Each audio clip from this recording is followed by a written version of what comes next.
इंतखाबात की तैयारियां शुरू कर दी हैं। कांग्रेस के साबिक सदर राहुल गांधी आज गोवा के वलसाव में हैं। राहुल गांधी वलसाव में अवामी रैली से खिताब कर रहे हैं और बड़ी तादाद में लोग यहां उनको सुनने पहुंचे भी।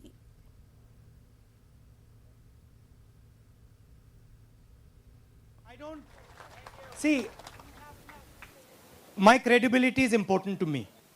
Unlike many other leaders, my credibility is important to me. So if I'm going to say something over here, I'm going to make sure it happens in Goa. Thank you, sir. Right? We love that. And I'll tell you why. Yeah. Because if I come here and I say to you that we will not allow coal hub to be built in Goa, right? Yeah. And I don't do it, then the next time I come here, I will have no credibility. That is why when I say something here, I am going to make sure it happens.